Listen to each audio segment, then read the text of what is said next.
Everyone, this is law academy के YouTube channel पर एक बार आप लोगों का फिर से स्वागत है। दोस्तों, आज जानेंगे अगर आप जमीन बेच रहे हैं या जमीन खरीद रहे हैं तो आपको पैसों का लेन देन कैसे करना चाहिए जिससे आपके साथ फ्यूचर में कोई ना तो चीटिंग हो सके ना ही आपके साथ कोई फ्रॉड कर सके। तो अगर आप मेरे चैनल पर नए हैं, चाहते हैं ऐसी वीडियो आप लोगों तक पहुंचती रहे,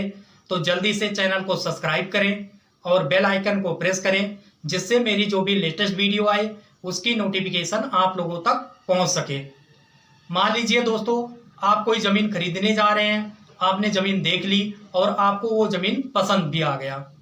और उस ज़मीन के जो मालिक है उससे आपने उस ज़मीन का रेट भी तय कर लिया। आप दोनों के बीच में रेट पर सहमति बन गई है कि उस ज़मीन को मान लीजिए 15 लाख रुपए में वो बेच रहा है। तो सबसे पहले आप उस ज़मीन खरीदने से पहले आप एक एग्रीमेंट करवाएं कि भैया सबसे पहले मैं आपको एक 5 लाख रुपए दे रहा हूं, मैं इस तारीख को 5 लाख रुपए दूंगा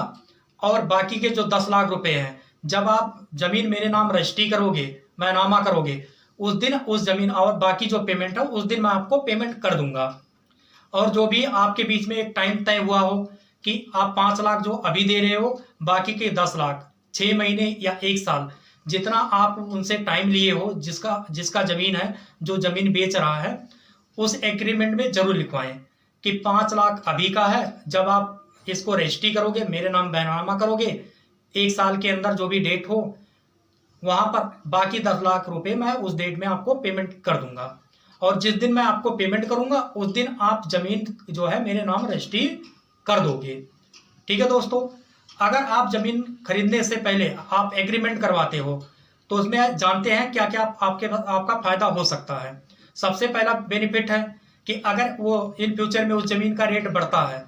तो जो ज़मीन का मालिक है वो मुकर नहीं सकता कि नहीं मैं अब ज़मीन नहीं बेचूंगा, क्योंकि उसने तो एग्रीमेंट कर लिया, उसने रेट उसी टाइम पर तय कर लिया था। अब उस ज़मीन का रेट वो बढ़ा नहीं सकता क्योंकि आपके पास एग्रीमेंट है। अगर वो बढ़ाएगा तो आप उस एग्रीमेंट के थ्रू आप उस पर केस भी कर सकते हो कि भैया जब मेरा रेट तय हो गया था तो आप ज़मीन का रेट कैसे बढ़ा सकते हो। दूसरा फायदा है कि मान लो वो ज़मीन आपने पैसा दिया, वो पैसे लेके मुकर गया कि भैया आपने मुझे कोई पैसा नहीं दिया, लेकिन अगर आप एग्रीमेंट करवाओगे तो उस एग्रीमेंट में लिखा होगा ना कि आज की डेट में मैं इनको 5 लाख रुपए दे रहा हूं और जिस दिन ये मेरे नाम पर अपनी ज़मीन रजिस्ट्री करेंगे, बैनामा करेंगे, बाकी के 10 लाख रुपए उस दिन दूंगा। तो उस एग्रीमेंट में लिखा होगा और आप दोनों के साइन होंगे और उस एग्रीमेंट को, वो एग्रीमेंट जो होगा वो रजिस्टर्ड होगा। तो जिससे अगर वो मुकरेगा तो आप उसके ऊपर केस कर सकते हैं क्योंकि उसके साइन और 2 गवाह भी उस लगेंगे जिनके भी साइन होंगे, जिनके सामने आपने रेट तय किया है, तो वहां पर वो फंस जाएगा। तीसरी चीज है कि वो ज़मीन बेचने से मुकर जाता, किसी और को बोलता कि मैं बेच दूंगा, लेकिन अगर आपने एग्रीमेंट करवाया है तो वो मुकर नहीं सकता कि मैं ज़मीन किसी और को बेचूंगा, ज़मीन तो आपको ही बेचेगा। अगर आप जिस डेट में आपने तय किया है कि 1 साल के अंदर पेमेंट कर दूंगा, अगर आप उस दिए गए टाइम पर पेमेंट कर देते हैं तो वो ज़मीन आपके सिवा किसी और को नहीं बेच सकता है। ठीक है, अगर आप एग्रीमेंट करवाते हैं तो।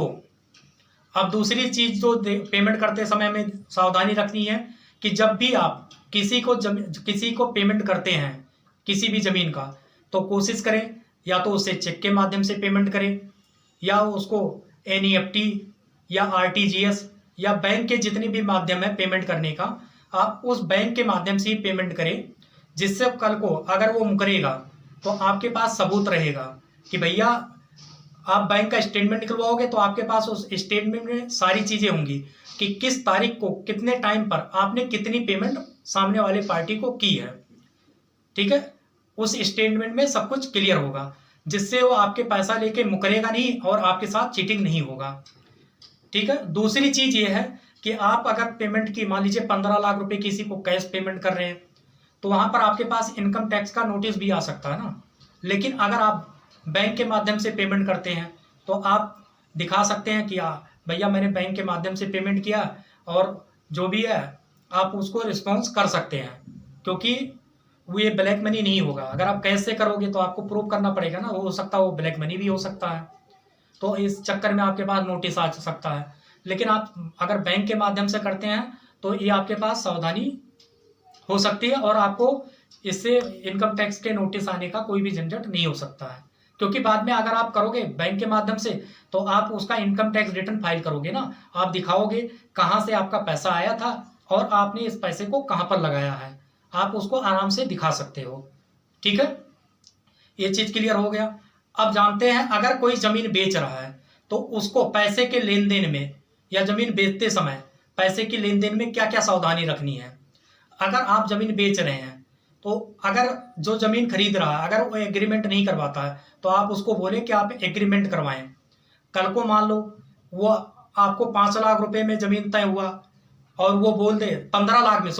लाख में जमीन का रेट तय हुआ, कल को वो 5 लाख रुपए दे, आपको बोले नहीं मेरा जो रेट तय हुआ था वो 5 लाख रुपए में हुआ था, आप मेरे नाम पे रजिस्ट्री करो, नहीं तो मैं आपके नाम पे केस कर दूंगा।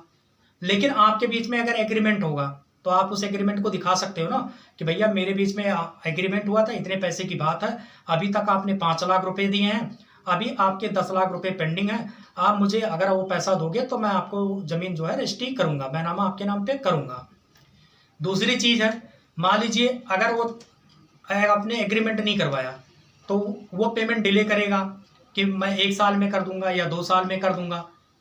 लेकिन अगर आप एग्रीमेंट करवा लेते हो तो आपके पास राइट है ना कि उसमें लिखा होगा कि कितने दिन का आपने उसको टाइम दिया है, तो आप उसको बोल सकते हो भैया इतने दिन का टाइम है, इस टाइम के अंदर आप अगर मुझे पेमेंट नहीं कर रहे हो तो आपका जो एग्रीमेंट है, जो हमारे बीच में कॉन्ट्रैक्ट हुआ, वो खत्म हो जाएगा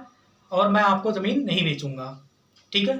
तीसरी चीज है, जब भी अगर आप जमीन बेच भी रहे हैं तो भी सावधानी रखें, अगर आपको कोई पेमेंट देता है तो पेमेंट कोशिश करें या तो चेक के माध्यम से या एनईएफटी या आरटीजीएस, जितने भी बैंक के माध्यम से है उन्हीं माध्यम से आप पेमेंट ले। कल को मान लीजिए आप पेमेंट लेते हो, आप अपने बैंक में ले जाके जमा करते हो तो आपको भी इनकम टैक्स से नोटिस आ सकता है कि भैया इतने पैसे आपके पास अचानक से कहाँ से आया। ठीक है। लेकिन अगर आप उसे बाई चेक या एनईएफटी या आरटीजीएस बैंक के माध्यम से अगर आप पेमेंट लेते हो तो आप इनकम टैक्स में दिखा सकते हो कि मैंने अपनी इतनी ज़मीन बेची है और इस ज़मीन का ये पेमेंट है, इतनी पेमेंट मुझे मिली है। ठीक है, तो वहाँ पर कोई दिक्कत आप लोगों को नहीं होगी। ठीक है दोस्तों, तो उम्मीद करता हूँ आप लोगों को जो मैंने बताया ये सब कुछ क्लियर हो गया होगा। फिर भी अगर आप लोगों के मन में कोई डाउट है तो आप मुझसे कमेंट सेक्शन में कमेंट करके पूछ सकते हैं। अगर मेरी वीडियो अच्छी लगी हो तो इसे लाइक, शेयर और सब्सक्राइब करना ना भूलें, जिससे मेरी जो भी लेटेस्ट वीडियो आए उसकी नोटिफिकेशन आप लोगों तक पहुंच सके।